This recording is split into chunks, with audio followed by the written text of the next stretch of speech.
computer. Here we go. Okay. Sounds like you got it. Okay. Quick reintroduction. As a Jewish American, I'm very concerned about what Israel is doing to people in other countries. I understand the complexity, but it's not okay. And my partner, Michael Hurwitz, is joining me. Please sing along on the Me choruses. too. Okay. And here we go. Once again. Here we go. Never again means never again for anyone, and that means everyone beneath the sun.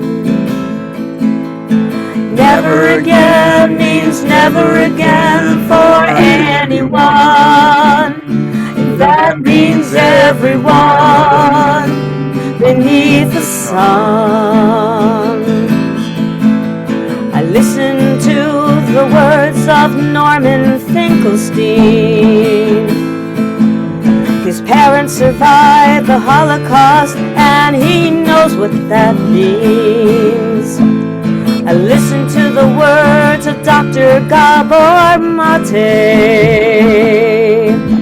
He survived the Holocaust as a Jew from Hungary.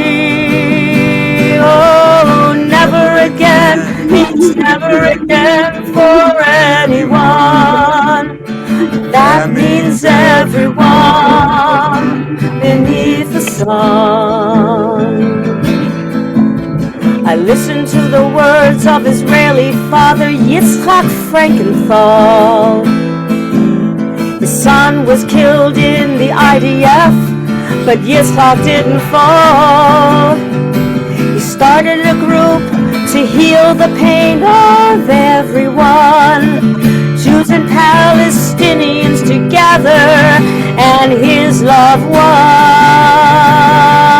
Oh, never again means never again for anyone. That means everyone beneath the sun. Never again means never again for anyone. From Gaza to Iran, Israel to Lebanon. Now is the time for healing like never before. If we're not here to learn what is life for, time to leave the centuries of pain behind us. The problems of our world unite us. We can start over from today. Together this time is our only way. Never again means never again for anyone, and that means everyone beneath the sun. The brightest star that warms our earth for everyone. If not for everyone, think we're all done. Please don't speak through. Never again means never again for anyone. That means everyone beneath the sun. No, never again means never again for anyone. That means everyone beneath the sun. Wow. Wonderful. Love it. Love it. So much. Love it, Sharon. Thank Thanks, you. Mike. Thank you so much. We want to welcome everyone, and I'm not going to Okay, let's get to it. running a bit later. Let's And get to so it. I want to turn it right over to Sam Husseini, and I don't want to read his whole bio. He sent it out a number of times, and I want him to spend all the time he needs to get us to where we need to go. So Sam, please take it away. Let me just make one brief introduction here. First of all, I want to thank Marcy for hooking us up with Sam. She was the co-chair of End Wars and working group. Also, the reason this is so appropriate, Sam, is that we were talking in this small group that we should mount a campaign to pressure the United Nations to do its job and to use a BDS to force Israel to comply with international law. And then I saw on Code Pink Radio, you were on Code Pink Radio talking about exactly the same thing. So Marcy said you should have Sam on your program to talk about how you can make the UN work and uniting using the Uniting for Justice, a Uniting for Peace mechanism. So Sam, that's why you're here, and we're so happy to have you here. So please take it away.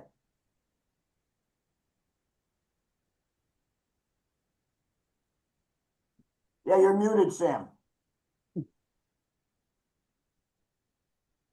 Thank you. Sorry about that.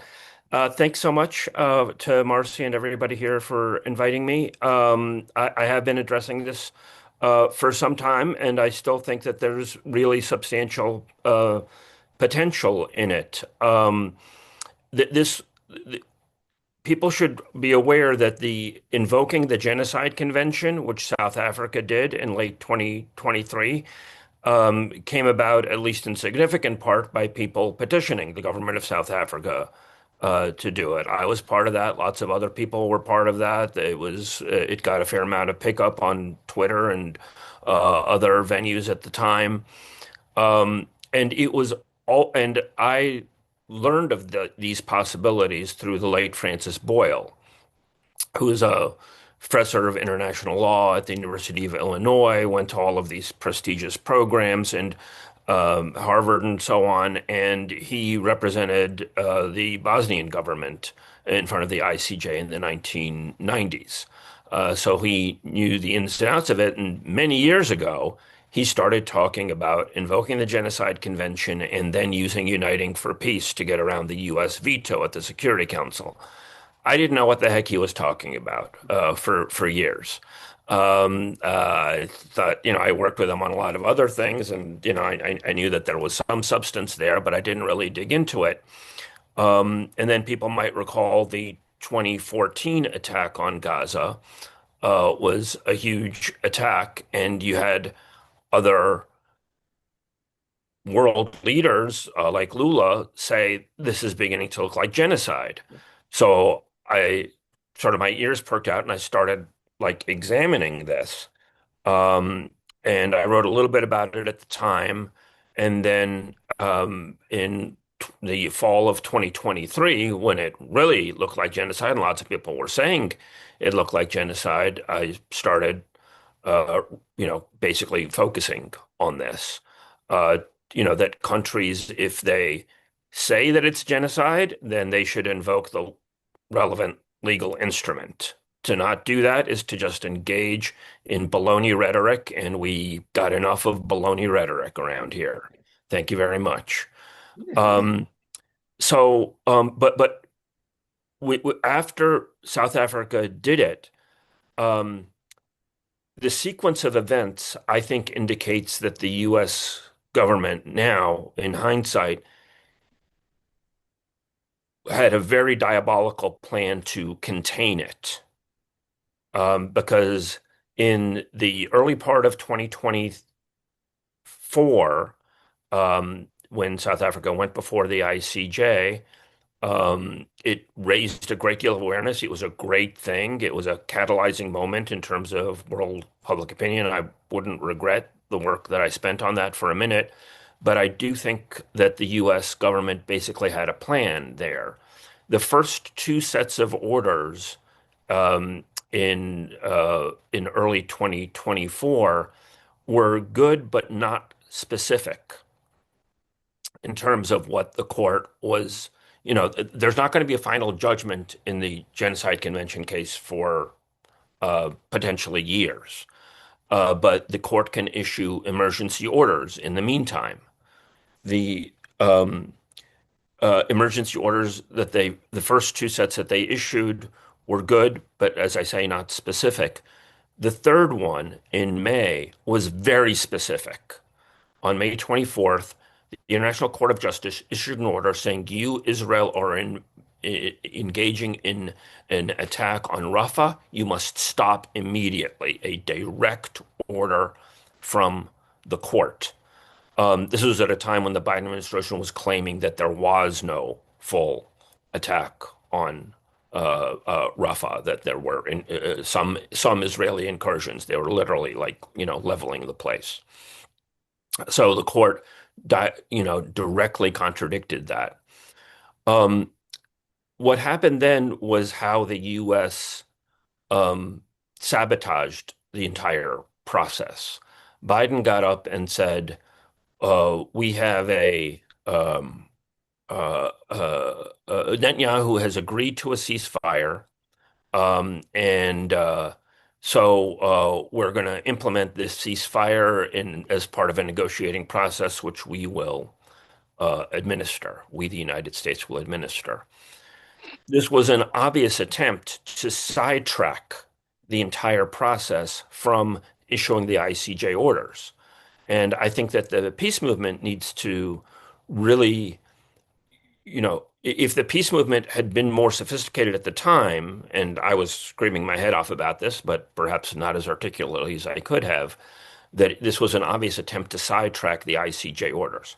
Because the mantra was, we want a ceasefire, we want a ceasefire, we want a ceasefire. And everybody was so desperate to hear the word ceasefire come out of Biden's mouth that they didn't, examine the evidence and what's really going on here. What was really going on was that the ICJ issued an order. What should have happened is that a resolution should have gone to the UN Security Council to implement that order. And there were reports at the time that the Algerians, who had a seat at the Security Council at the time, were drafting such a resolution. And it would be sort of a no-brain resolution. You just have to rewrite the order from the court and say the court ordered this. We are implementing, we say that this UN Security Council, the court issues orders, and then the sheriff is supposed to implement the orders. In this case, a properly functioning UN Security Council would be the sheriff. Now, I had hoped that the Algerians would put forward that resolution, and then um, the U.S. would veto it. That veto would have been, I think, the sixth veto that the U.S. issued, and it would have been the catalyzing veto to go to the General Assembly. The General Assembly has this mechanism called Uniting for Peace, which says when the UN Security Council fails to live up to its responsibilities, the General Assembly, with a two-thirds vote, can basically deal with an issue to ensure the peace and security in a given conflict. This had been done twice before, most notably the 1956 Suez Crisis, when Israel, Britain, and France invaded Sinai after Nasser nationalized the Suez Canal, and Gaza, and the U.S. and the Soviet Union were on the same side. And because the British and the French have a veto in the Security Council couldn't do anything. So the U.S. and the Soviet Union together used Uniting for Peace to ensure a full withdrawal from Sinai and Gaza. In 1956, Israel actually tried to hold on to Gaza at that point, but they were forced to withdraw in the spring of 1957. The other major time that it was used was so a peace force was created, and it had Pakistani and Colombian troops. It had a Canadian general, and they oversaw this withdrawal. The other major time that Uniting for Peace was used was in 1956. In 1981. The UN passed a resolution regarding apartheid South Africa. And it basically called for comprehensive sanctions, and it really called out the Security Council. I mean, it said, the U.S., the U.K., and Britain are failing in their responsibilities. They are, I mean, it really called them out. And that would be the obvious model to get a resolution for comprehensive sanctions against Israel. Um, so what Biden did was say, um, "Hooray, hurrah! Netanyahu's agreed to a ceasefire." Um, he got the Algerians to tear up their draft resolution to implement the ICJ orders, and he put forward a U.S. resolution which said we're going to oversee the ceasefire process. That the U.S. was going to oversee these so-called negotiations. That basically allowed the genocide to continue at full throttle for the remainder of the Biden administration.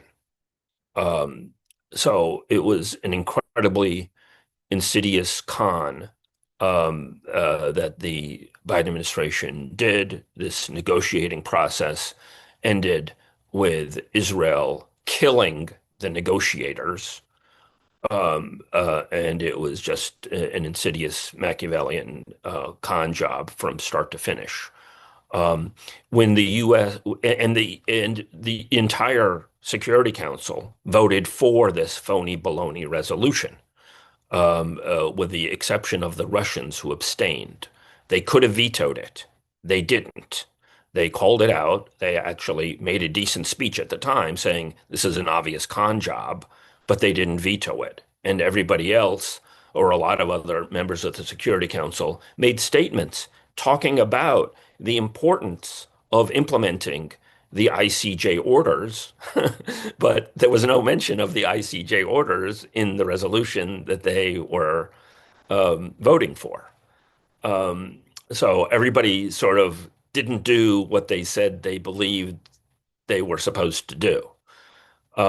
So I say all of that to caution people in terms of how insidious these governments and political figures are in terms of they rhetoric, they talk left and vote right and act right, basically. Um, so there is nothing stopping at this point.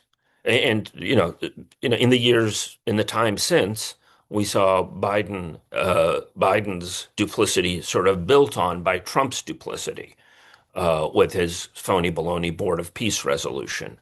You had Petro talking about uniting for peace finally in the fall of um, 2005, but he never submitted a resolution to actually do that. He said he would, but he didn't. Um, and then eventually, Trump, uh, got his phony baloney Board of Peace resolution in, which is Board of Genociders and Profiteers, which had the net effect of ensuring that Gaza got less media coverage, um, and it also ensured that um, Israel could continue um, a whole series of illegal actions, now controlling more than half of Gaza, continuing to kill people, now at least 10 a day, continuing to prevent media from going in, hindering humanitarian aid, of course, as well as its aggressions in the West Bank and throughout the entire region. Um, there is nothing stopping two things from happening right now. South Africa or potentially any other country could go to the ICJ and say, we want more emergency orders. We are you we can't wait for a final verdict a year or two or three from now. We want more emergency orders, specific orders to prevent Israel from grabbing land in Gaza, from preventing media from getting in, from preventing humanitarian aid from getting in, and so on. We want specific orders to that effect. Um, Ideally, it could be done through through an ICJ resolution, and then a country on the Security Council could um, uh, put forward a resolution. Now, I made a major push about this in recent months because Colombia got on the Security Council. Um, and they and South Africa are the co-chairs of the so-called Hague Group, which is supposed to be dealing with international law, particularly with regards to Palestine.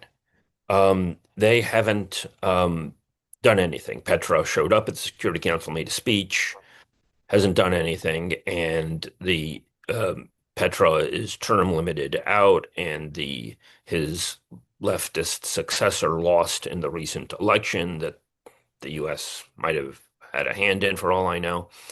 Um, so you're going to have a right-wing pro-Israeli government as of next month in Colombia. And so there's clearly not enough time now for Colombia to do much of anything. They've obviously made a decision. Petrov's obviously made a decision. Perhaps he's threatened. Perhaps he's cowardly. Perhaps he's worse than that. I don't know. Um, so they're not going to do anything. I spent almost 6 weeks in South Africa early this year trying to get them to juice up and ask for a new set of orders. I met with people in the foreign ministry who, were very receptive, but at a lower level.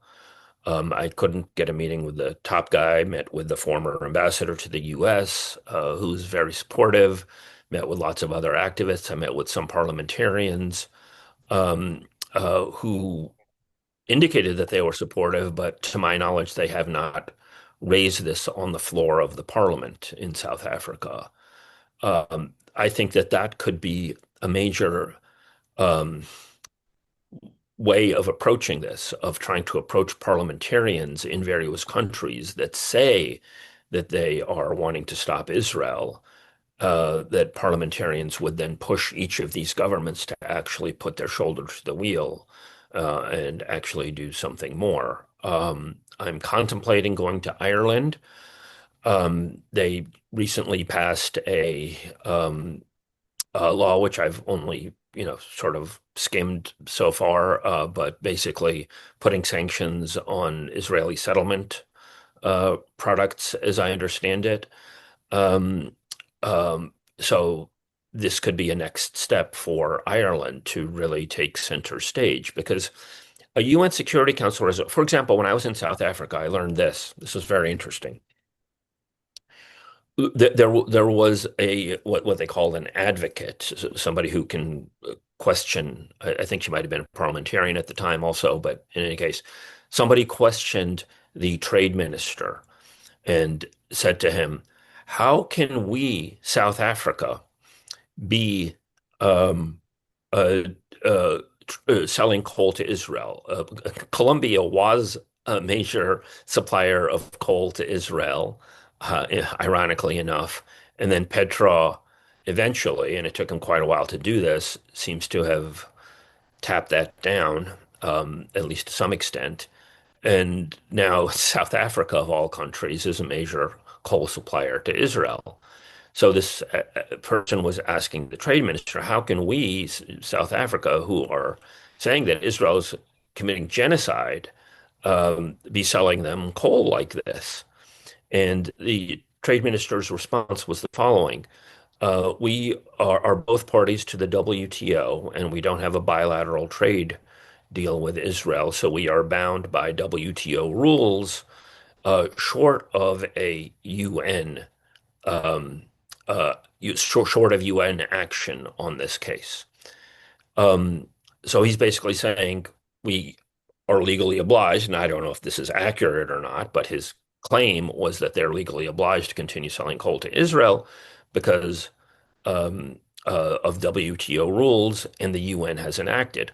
Well, Uniting for Peace exactly solves that problem, right? If there's a Uniting for Peace resolution that says there should be comprehensive sanctions on Israel, then it compels countries, I mean, some countries are just not going to abide by it, right? Like the United States government, Germany, Britain, the countries who are in on the genocide are going to continue, um, uh, doing what they're doing in all likelihood. But countries that claim to not be supporting Israel's aggressions would be placed under serious scrutiny like that. And Ireland could be particularly interesting because it could use such an instrument if we could get a a UN General Assembly uniting for peace resolution. Ireland could potentially go to town with it at the EU, right? It could say, you fellow EU members are out of compliance with this um, UN resolution. So it might be a way where a country like Ireland or Spain or other countries in Europe who are presumably on the right side of this could use that as a mechanism to really go to town against the explicitly pro-genocidal governments in Europe. So, if there are ways of, you know, I believe in strategic asks, right? It's kind of pointless asking Netanyahu or Trump or people to do the right thing. You ask people who claim that they want to do the right thing to do something tangible to make that happen. Um, so I saw a letter to the UN Secretary General. I don't you know, I think he's a farcical figure. I mean, it's not going to hurt anything, but I think that what we really need to be doing is thinking about different governments, possibly different parliamentarians around the world, who could really go to town on this.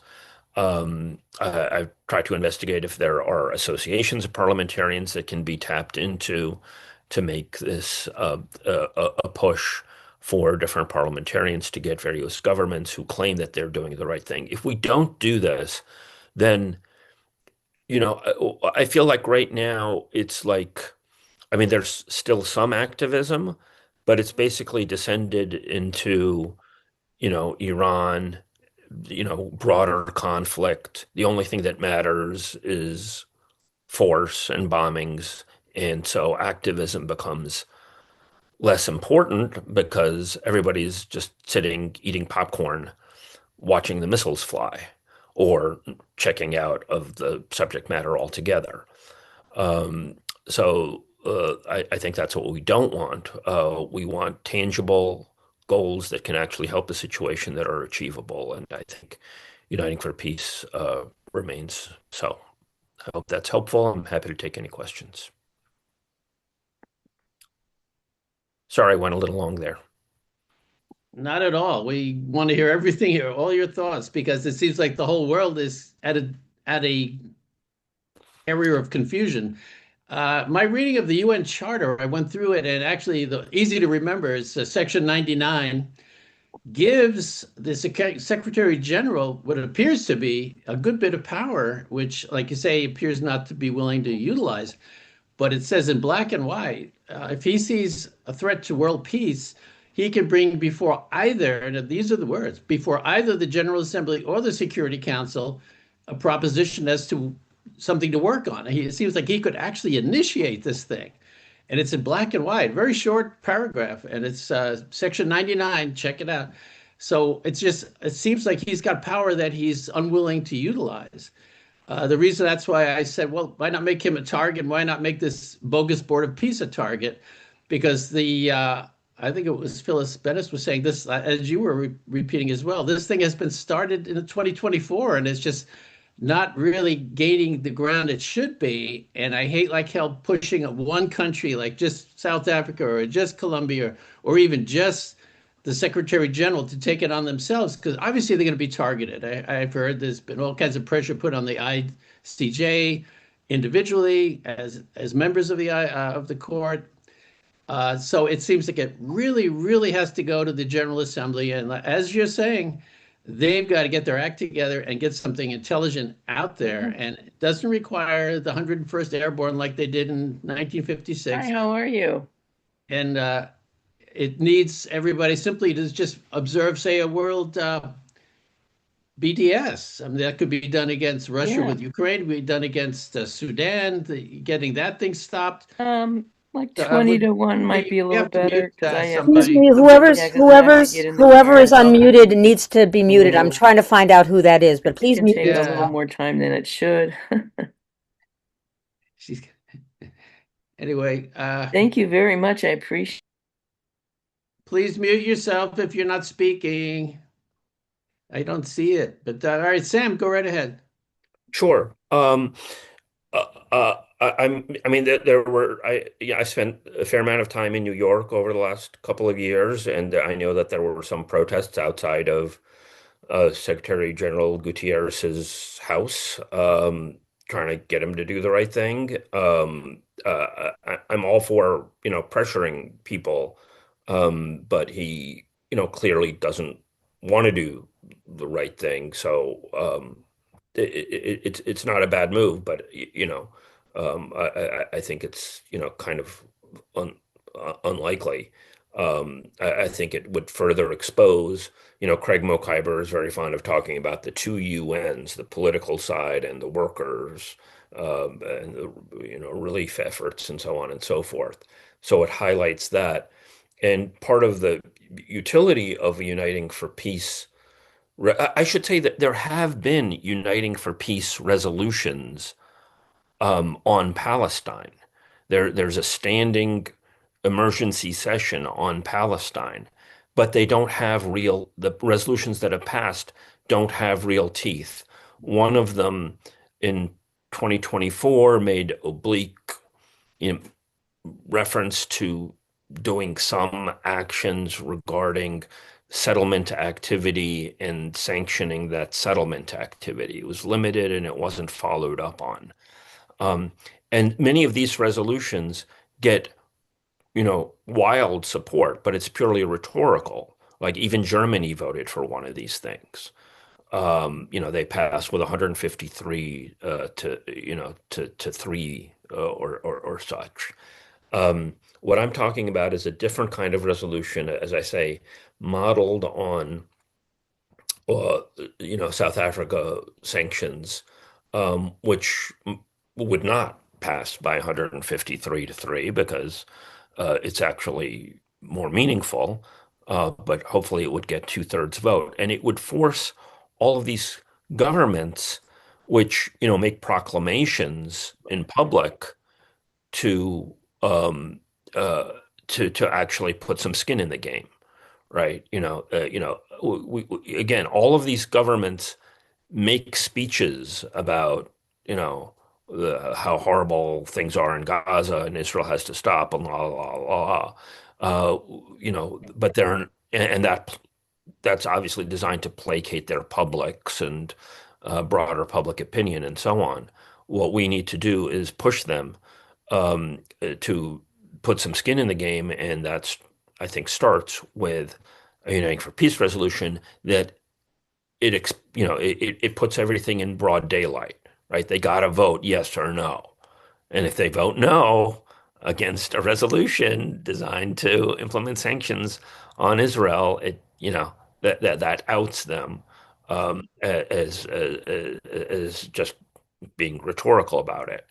And that's why it was so disappointing that, Petra talked about doing Uniting for Peace resolution, and the way that he constructed things was somewhat problematic in that he was talking about a military force and he was really emphasizing that and not all the other things that could be done. So a lot of people who are dedicated pacifists didn't feel comfortable with that. There were a lot of things about the way that he did things that, were at best suboptimal. Um, but right now, that there, I think we need to push whoever steps up and starts saying that they care about Palestine, whether that's the Spanish government, Irish government, Indonesian, Namibia, Nicaragua, to take this step. And yes, they will come under scrutiny. They will come under attack by the United States government and other financial sectors. I mean, in South Africa, there's a very, very serious Zionist lobby in South Africa.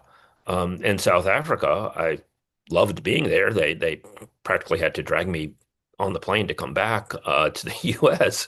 But it's very serious economic inequality there as well in terms of who's got the power and who doesn't. There's unfortunately a coalition government with the so-called Democratic Alliance and the ANC now. Democratic Alliance has, white supremacists among them. So that was sort of a tragic turn of events. Um, and so the U.S. is going to put the screws on anybody. The Hague Group should be doing this in a sort of umbrella fashion. Groups like, Progressive International, I've tried very hard to work with them because they're allied with the Hague Group, but they have not meaningfully pushed this. I mean, when Petra was talking about doing the right thing, they weren't visible to support him. Um, I've encouraged the flotilla people to really take this on because they come from all of these countries. Like you have these flotillas and they sort of get a flurry of publicity and they get attacked by Israel and they come from 40 some odd countries, that this should become a major talking point when they go back to their countries to compel their governments to really move forward on this. So I think we need to look at who we have, quote unquote, on our side and make sure that they're functioning as strategically as possible so that we actually have a good outcome and things just don't, peter out. And the U.S. ultimately gets its way. Jim, what do you got for us? Well, first of all, thank you, Sam, so making this so clear for us to understand. I really appreciate it. One question I have is, what would be the specific acts that individuals on this call could take, that PDA, Progressive Democrats of America, could take? I just want to let you know that on this call right now is Alan Minsky. He's the head of PDA, Progressive Democrats of America. They have weekly calls with 250 people on weekly calls, and it would be great to have individuals do something. So what would we do? Would we contact the missions of these various countries like Ireland and say, the UN missions, and say, we would like Ireland to take the lead in making this presentation to the Security Council? And let me get this clear. Even if you're not on the Security Council like Ireland, they can still address the Security Council asking them for emergency orders. Is that correct? Well, they couldn't address the Security Council, but they could move to have the General Assembly initiate an emergency special session on Palestine, which would take up a General Assembly resolution, a Uniting for Peace resolution. Um, the so I mean all of these missions could definitely be asked to do this, and that has been done to some extent, and could certainly be done more of. What I've tried to do this year in South Africa, and I'm trying to start it in other places, is to go to parliamentarians. So I don't know if Progressive Democrats of America has contacts with parliamentarians in other countries. Um, if there were progressive parliamentarians in Ireland and Spain and other countries in Nicaragua and Brazil, that could be very, very effective. Um, uh, in the interest of full disclosure as to the hurdles before us here is one problem with all of this is that, and I've met with the Irish delegation at the UN. I met with the ambassador well over a year ago.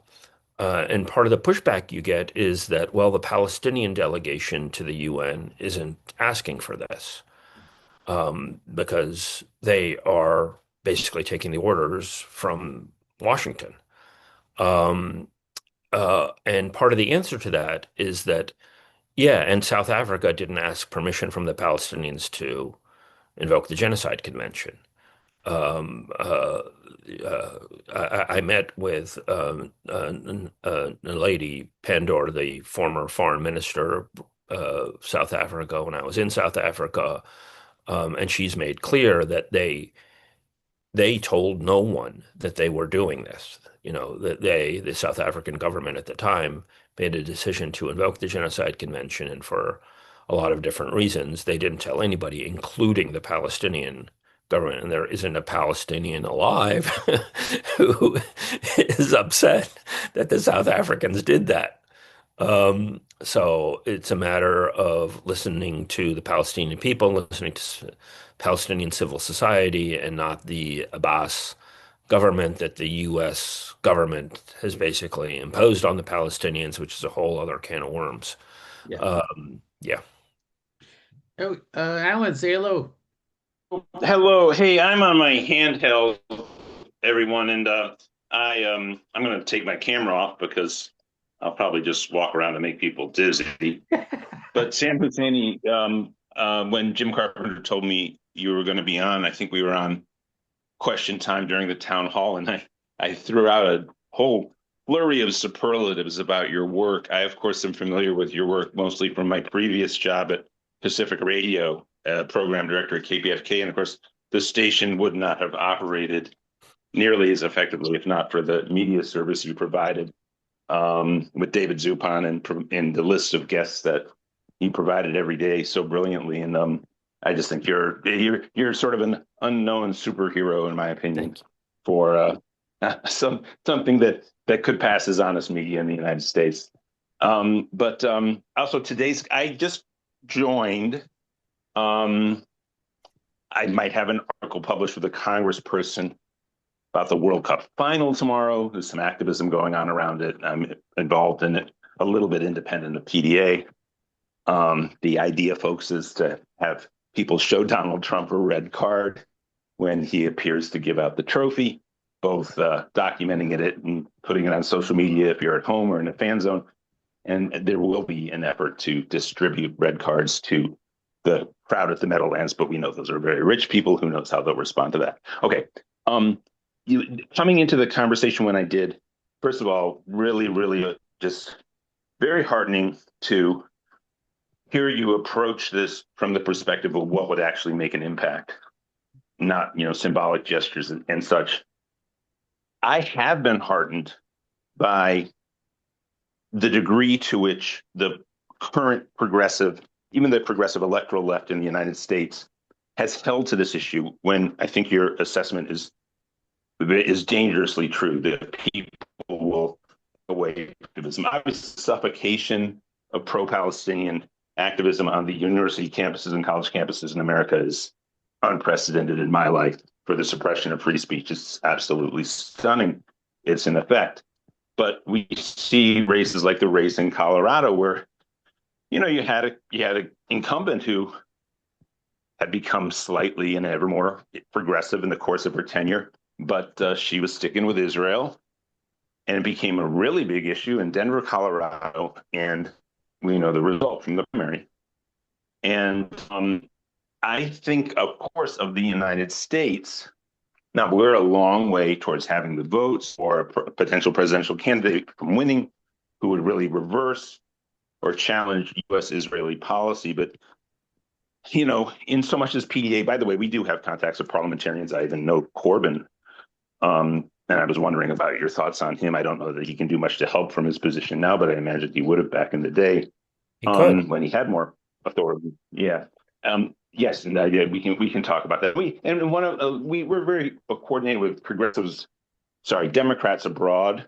They actually operate within the Democratic Party as if they were a state, and as a state chapter. They tend to be much more progressive currently than the balance of the Democratic Party. And through them, we contacts with parliamentarians, not just in Western Europe, but across the world. And then we have just independent contacts too. So that is something to think about. But domestically in the United States, obviously Israel cannot persist in what it's doing without the support of the hegemon, without the support specifically of the relationship that hegemon has with Israel. And what are your thoughts about what are the most impactful things that could be advocated for? And it could be to bring what you're talking about, into the orbit of left progressive activists in the United States, trying to get international action taken in the way you're talking about. What are your thoughts about how that's proceeding? Are you less hopeful about how this might look in 3 months or 6 months? And I'll just end with this. For much of my adulthood, being on the Pacifica radio left media, nationally, internationally, watching things, I've tragically viewed Israel and Gaza, Israel and Palestine, a little bit in an analogous way to the Black Lives Matter movement, as it were, the movement to try to reform the U.S. prison industrial complex and racist policing.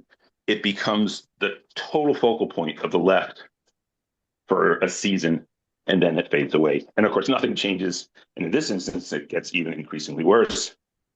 And then it bubbles back up. This was, of course, the biggest iteration yet, just like George Floyd was the biggest iteration, but nothing changes. This is a horribly cynical analysis of what I think is reality. Nonetheless, at this moment, this issue is sticking.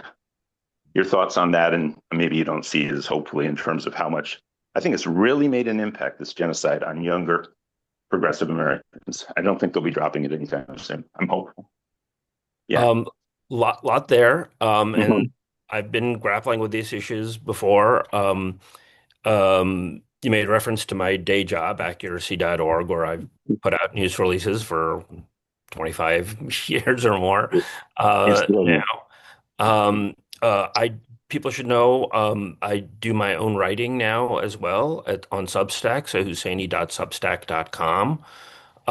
So I've written more detailed articles about uniting for peace. I've included, links to resources and how to petition uh, governments and UN missions and so on. And if there's good resources in terms of petitioning parliamentarians, I'd be interested in doing that as well.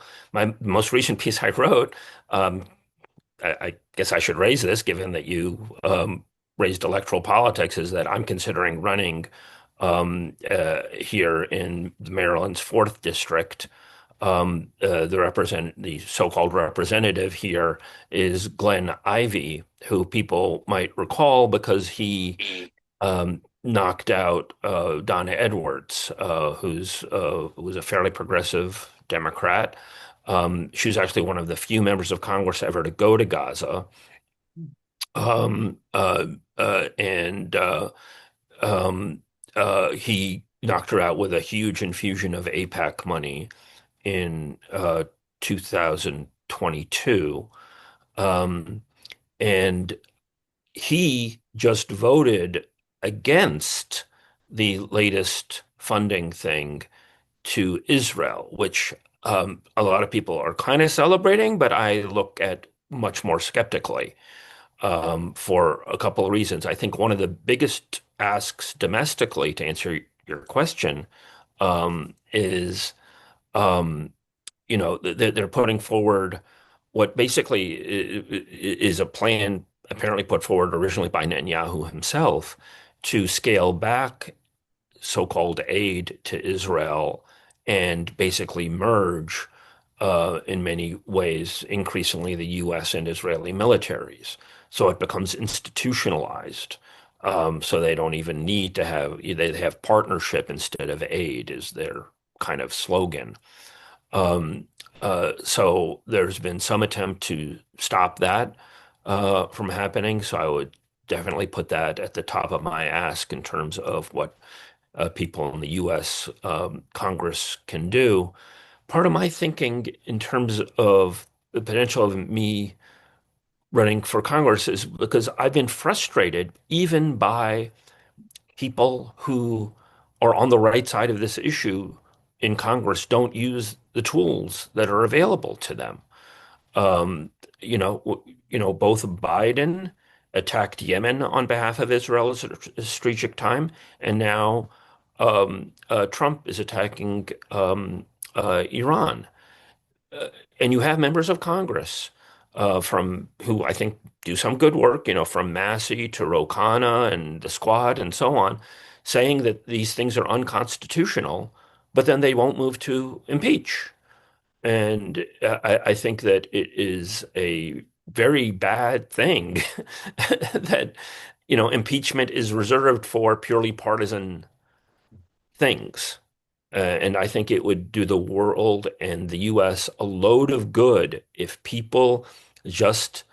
if members of Congress were compelled to move towards impeachment, no matter what the party of the president is, when they move to illegal, unconstitutional war. So put that and it would be beautiful if it was both. If it was, I pleaded basically with Massey and people around him that he and somebody on the left would say, no matter who's the president, we're going to join together and say we're going to impeach you, whether it's Biden on Yemen or Trump on Iran or any, president on whatever. So that coalesces a sort of sane constitutional center. Um, um, so that would be something that if I were to actually win and beat Ivy, highly unlikely, but theoretical. Those are things, and also Israel's nukes. Nobody in Congress will forthrightly address Israel's nukes. There's been some movement on that, but I think it's really skewed. I could talk for another 10 minutes about that, but I know we're up against the clock and I see hands, so let's do that. Thank you. All right, Sharon, go ahead. Oh, thanks. Yeah, I'm just curious about a couple things. What's your take on all of the Republicans except for Massey voting against that Massey's amendment? And it seems to me that we may be in a time of real potential for a blurring of the partisan lines if we keep encouraging that. And I want to know if you have a sense of that as well. You muted, but Yeah. I think I got you. Okay. Yeah, I've been a long time advocate. I mean, I'm from the left. I'm of the left. But I've been a long time advocate of cooperation between principled progressives and conscientious conservatives, especially on war and peace issues, but not just war and peace issues, civil liberties, corporate trade deals. And I set up a webpage called votepact.org. It's still up and running. That encouraged people to come together, disenchanted Democrat, disenchanted Republican, instead of canceling out each other's votes, both holding their noses as they vote for genocidal criminal entities, that they come together and vote for whatever candidates more clearly reflect their views, so that you don't just have 1% of the public voting in terms of principle, sort of clutching themselves, but to actually broaden it out and to get more and more people by pairing up and breaking down these barriers. So I think you ask about the Republicans overwhelmingly voting for um, aid to Israel. I suspect that part of the dynamics is Trump's in the White House. I think it might be different if it was Biden in the White House. And part of the dynamics is that the event um, is asymmetric because you have such prominent influencers on the right, right? You have Tucker Carlson, who's saying some of the right things, but I think is a highly, you know, questionable entity in a lot of ways, which I could go into for a long time. Um, he's just the most prominent, but there are others. So he's sort of keeping the right is allowed to vent through him. And I think through the J.D. Vance or some other mechanism, he'll bring the right back into the fold, into the Republican Party. I think so. I mean, it's possible that they could actually break off and form another party, but it would have a whole series of problems, obviously. It's very different than what I envisioned. I mean, I pleaded with Nader to employ this tactic because he could actually appeal to conservatives, to small town conservatives, right? Or Kucinich and Ron Paul could have appealed to people on the left and the right, and to say, we'll implement all the things that we agree on, and have that as a candidate. So I think that's a breakout. One other thing that I don't think I've addressed from before is Corbyn. I think he could do an enormous amount, and I think that he's quite closely aligned with Progressive International, which I've criticized. I wrote a piece called Performative International because they say the right things, but they sometimes are less out there than some of the political figures around them. So I really wish that Corbyn, I think I mean, he probably has the contacts for parliamentarians around the world to really move on uniting for peace. If anybody here, if you can get to Corbyn to start working on this, that would be a major breakthrough. Beth, talk to us. We haven't heard from you in quite some time. Did you say Beth? I'm sorry, I didn't hear you. Yes, Beth Angel. Hi, how are you? Good. I have a couple of quick questions on your comment on impeaching, where I agree with he needs to be impeached because of so many violations of the law and the Constitution he's doing. But my question to you is, with the way the Congress is now, he may not, the impeachment may not go through the House, and definitely with the way the Senate Republicans are bowing their heads so much, he probably wouldn't get the votes needed to get. No, no, no. I'm under no illusion that there would be a majority for this. You have a pro-war Congress. But I'm just saying, can we get two members of Congress, one Democrat, one Republican, presumably Massey, to say we will impeach anyone who wages illegal, unconstitutional war, so that sort of sets a stake in the ground, that Gotcha. that becomes part of U.S. discourse. And then they shame the rest of Congress and expose the rest of Congress of being partisan flacks, right? I mean, there were some Democrats, Al Green, who got knocked out, did actually talk about and put forward a resolution that got nowhere. I questioned Ro Khanna about it. Ro Khanna wouldn't back it. Al Green, moved to impeach Trump the first time he attacked Iran, and it got hamstrung. I would have wanted Massey to conjoin with that, and Al Green to tell Massey, I will be there with you when it's a Democrat, right? I want to get everybody out of their partisan boxes and at least have a small cluster of people that are then able to shame the rest of the political spectrum. I I see don't.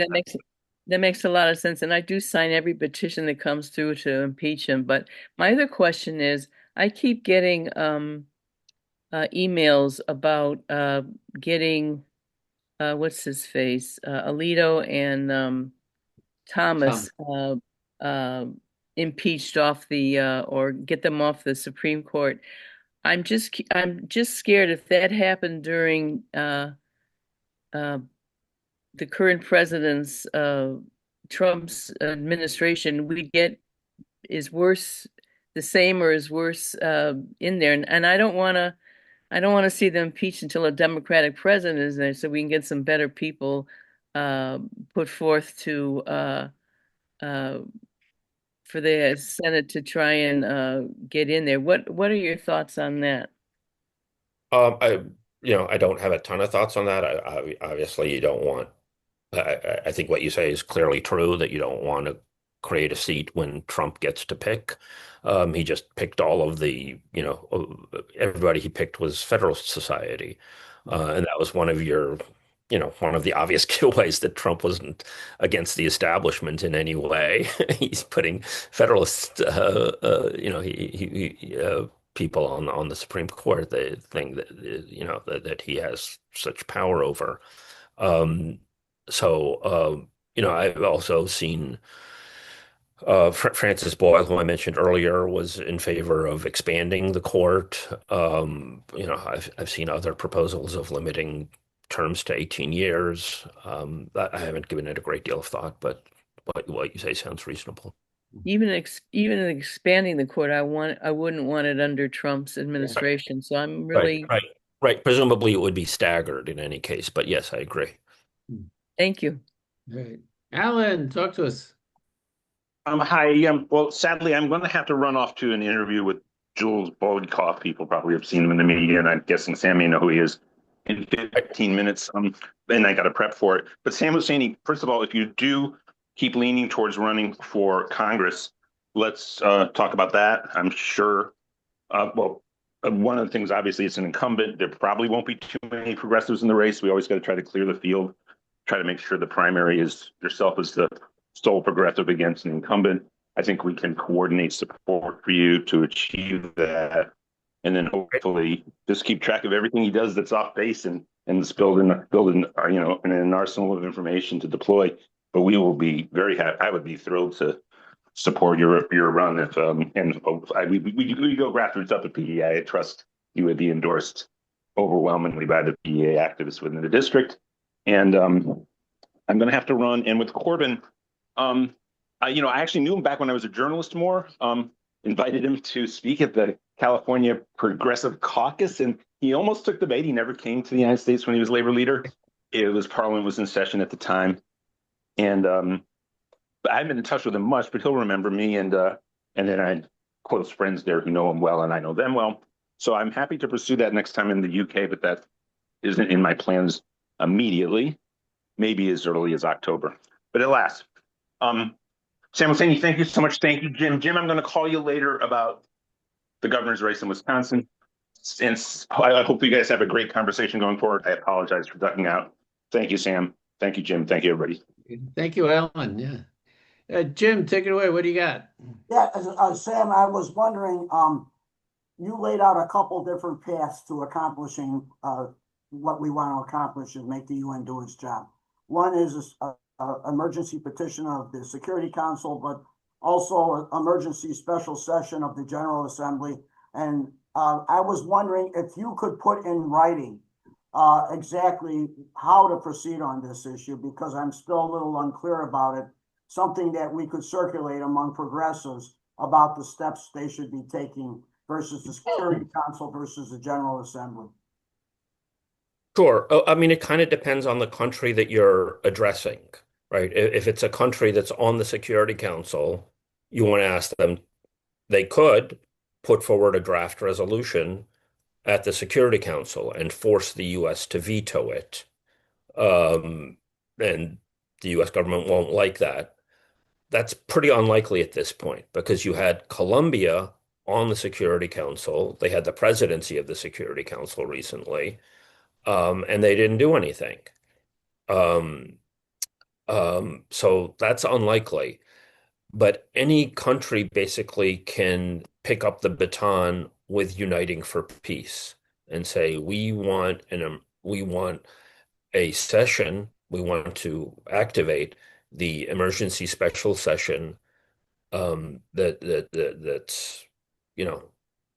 there for the on the question of Palestine, and we want to introduce a Uniting for Peace resolution to put sanctions on Israel.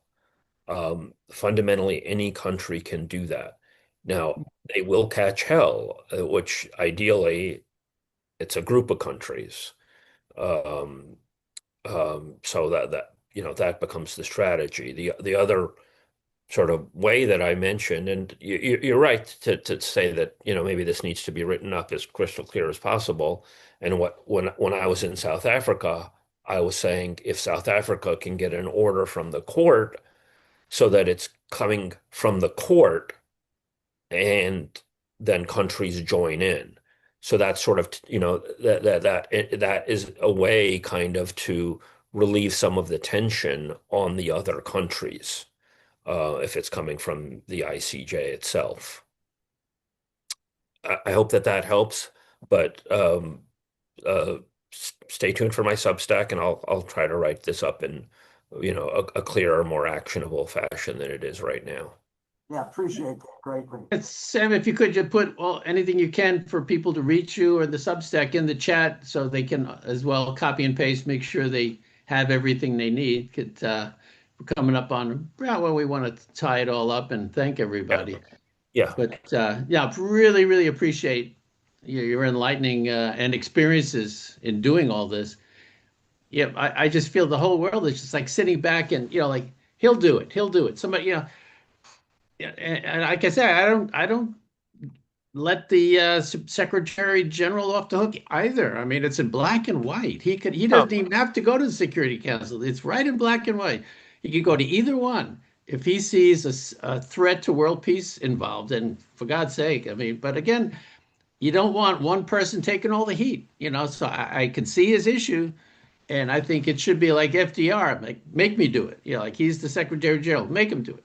So you need people from all sides, every country, and I think someone here was from Canada, which again that would be another wonderful place, because unfortunately I don't see our country really being a leader anymore in any of this stuff. I mean, we've really abdicated any moral leadership in the planet. I mean, China take it over. I mean, we're bankrupt, morally bankrupt, cowardly, except when it comes to dropping bombs on harmless people. yeah, plenty of leadership there. Thank you so much. Thank you. I guess I will let everybody go about their business today, and you can record the chat if you like. And we're going to have this in a YouTube shortly. And again, I want to thank everybody who's attended. It looks like everybody just still here that started. That's wonderful. And Sam, thank you so, so much.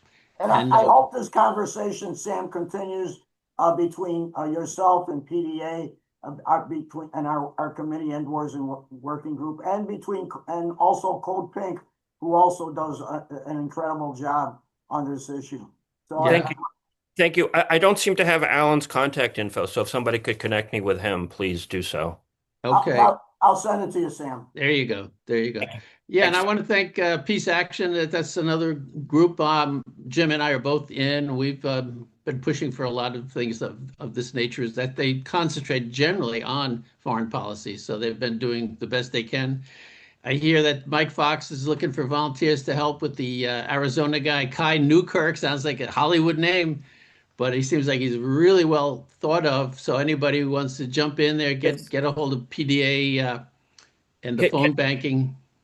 Can I ask? I know we're winding down, obviously, but has Peace Action done anything on Uniting for Peace? I was called on the last affiliates meeting. I brought up the idea of attacking the bogus Board of Peace, at least as another target, because I said this is a juicy target. I mean, how can anybody who's out of compliance with the UN Charter and international law be in charge of a Board of Peace? Yeah. And they felt it's like tilting at windmills was the expression that someone got used. But I figured, hey, that's our job, tilt at the goddamn windmills. So I think they're with us in spirit, and I wouldn't criticize them at all. They do the best they can. But I think we do need to tilt at more windmills because I don't know if they have contacts with the groups around the world as well and could help organize that way. that's a good question. I don't know. I know George Polisner is on their board, and he lives in Portugal right now. So maybe that might be a good place to start. I'll bounce it off them. I don't know. Thank you so much. So the order from the court, Sam, that would be initialized by, for instance, South Africa could go to the International Court of Justice and ask the ICJ then to bring an emergency order to the Security Council. Right. The South Africa filed the case, but over 20 countries have basically joined the case. What's called issuing a declaration of intervention. A few on Israel's side, and mostly on South Africa's side. So South Africa is in the best position because they have a very capable legal team in place to ask for more emergency orders. But as I understand it, any country that has filed a declaration of intervention can step in as well. So that includes like, Brazil and Nicaragua and, Malaysia, I believe, lots of other countries have done that. So that they could do that as well. So if any of them put together a legal team and did this, then the court would have to rule on issuing an emergency order. And you want to make sure that it's a country that's got its act together so that they actually do grant the emergency order, and puts forward a strong legal case for it. Um, I actually wrote a piece a little while ago that actually like drafted or emergency. I'm not fond of AI, but I actually asked Grok to write an emergency order based on that, and I showed it to a couple of international lawyers, and they were like, "Wow, that's pretty good." See, Uh, so at least it didn't say make Elon no, the it's the very judge of schizophrenic. everything. Grok is very schizophrenic. I've spent too much time on it, and I don't trust it, but it can be useful. I told it, base it on these articles and base it on these past, or, moves by South Africa and write me a new one, and it did. He kept it Um, on a leash. right? Yeah, yeah, yeah. You really got to slap it around. That's Um, funny. That's funny. yeah. So you need a capable legal team to move on that. And then that would put the onus on the Security Council to act, and hopefully somebody steps up. I don't know who is best on the Security Council right now because Colombia, Yeah. Petro's about to leave. Like the obvious person to do this was Colombia until, whatever, 2 weeks from now. Right. So I mean, there could still be a miracle, right? I Right. mean, if God, comes to Petrov tonight in his sleep and says, "You must do this right now," even though you've been putting it off for 6 months, could conceivably still happen. Well, I'm still waiting for China to raise its profile a little bit more in the world. I know they like the idea of sitting back and just trying to coordinate and help other people get things done, but it would seem to me that would be a moment for them to say, we are an adult in the room here. We want to see the charter work. The UN charter has been voted on, it's sitting around and being ignored. And that, they could take a little leadership in this thing and say, we want people to make meaningful commitments to the things that we resolve, which again, from 1968, yeah, there's lands occupied during the conflict that has to be returned and no settlements. This has all been sitting there, and the ink is not only dried but fading from 1968. I mean, I'd love to see China raise its profile a little bit more. Absolutely. The problem is that, these countries, I think part of it is they perceive they have quote unquote core interests. Yeah, And so China abstained on the so-called Board of Peace resolution, as did Russia. yeah, And they kind of called it out, yeah. but they could have vetoed it. They could have stopped this whole damn thing from happening. They didn't. Mhm. Um, I'm also concerned right now, and I've been tweeting about this, and I've been struggling the last 24, 48 hours writing a piece about it. You've seen increased maneuvers indicating that Israel is contemplating nukes. And there were some Uh, China government allied influencers several months ago that basically said if Israel uses nukes, that's the end of Israel. And I'm concerned that part of the targeting of China now that we just saw in Trump's speech the other day might be to warn China that they need to continue to stand down, even if Israel crosses that threshold. Um, so I feel like the way that the US and Israel operate is like they got something on everybody. Yeah. And that's why they'll occasionally sable rattle or rattle around Taiwan. They don't want to pull the trigger on Taiwan, but they'll tell China, if you cause a big problem for us in the Middle East, we're going to cause a bigger problem for you in Taiwan or something close to your so-called core interests. Just like a good mafia don would do. Exactly. Absolutely. Absolutely. Absolutely.